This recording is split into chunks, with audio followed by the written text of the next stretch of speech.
Hi అందరికీ. Soya chunks ఇష్టం లేని వాళ్ళంటే ఉండరండి. అంత బావుంటాయి కదా! చాలా టేస్టీగా ఉంటది కర్రీ. రైస్‌లో కానీ, బిర్యానీలోకైనా లేతే మనం రోటీస్‌లో కానీ అద్దిరిపోతుంది కదా! అందరికి ఇష్టమే కదండీ.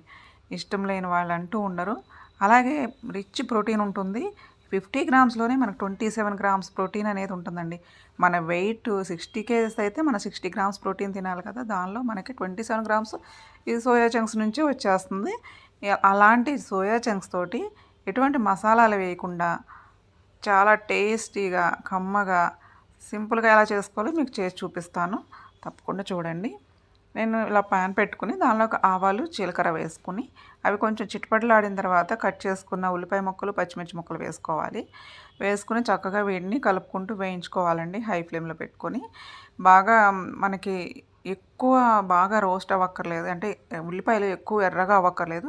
నేనైతే సోయా చంక్స్‌ని నీళ్ళలో వేసి కొంచెం ఉప్పు వేసి ఒక 5, 10 నిమిషాలైతే ఉడికించానండి. 10 నిమిషాలు ఉడికించాను. ఎందుకంటే ముందుగానే మనకు బాగా ఉడికితే అది మనకి ఎక్కువ ప్రోటీన్ ఉంటుంది కాబట్టి మనకు తొందరగా డైజెస్ట్ అవుతదనమాట. మనం ఊరికే జస్ట్ వేడి నీళ్ళలో వేసి తీసేస్తే మనకు తొందరగా డైజెషన్ అవ్వదు.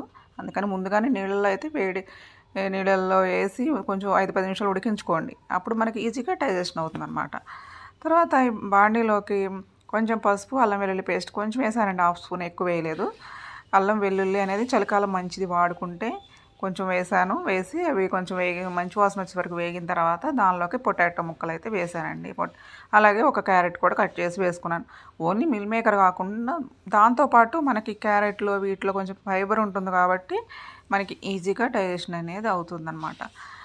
తర్వాత ఇవి కొంచెం మగ్గిన తర్వాత బాగా మూడొంతులు మగ్గిన తర్వాత ఈ మిల్ మేకర్ కూడా వేసుకొని బాగా కలుపుకోవాలి. ఎందుకంటే ఈ మిల్ మేకర్‌కి ఎక్స్ట్రా టేస్ట్ అనేది రావడానికి ఇలా పొటాటో, క్యారెట్ వేసుకుంటే దానిలో ఉన్న ఫైబర్ కూడా ఉంటుంది.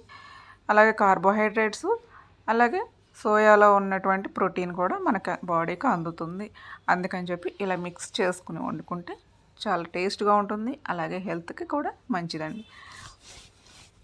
ఇవన్నీ కూడా బాగా కలిసే వరకు కలుపుకోవాలి. మీకు ఈ వీడియో నచ్చితే తప్పకుండా సబ్స్క్రైబ్ చేసుకోండి.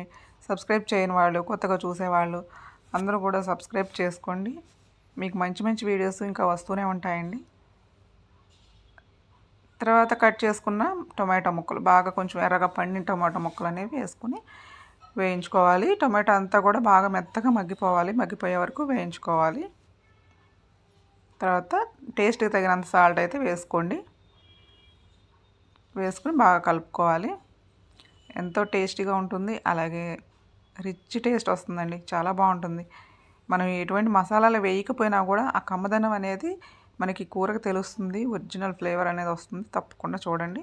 అలాగే ట్రై చేయండి. ఫస్ట్ ముందు తినడం అయితే స్టార్ట్ చేయండి. తినని వాళ్ళైనా కానీ తెచ్చుకుని ఇలా మనకి మార్కెట్లో ఎక్కడైనా దొరుకుతున్నాయి. కాకపోతే నేను ప్యాకెట్లో ఉన్నవి తెస్తానండి. చిన్న సైజులో ఉన్నవి.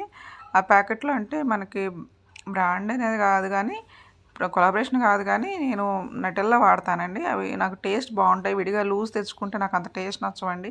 నటెల్లాలో మన ఇవి తెచ్చుకుని వాడుకుంటే టేస్ట్ అయితే బాగుంటుందండి. తర్వాత తగినంత కారం వేసుకుని వాటర్ పోసుకుని కొంచెం 10 నిమిషాలు మగ్గించుకోవడమేనండి. ఎంతో టేస్టీగా ఉండి meal maker curry ready. Thanks for watching.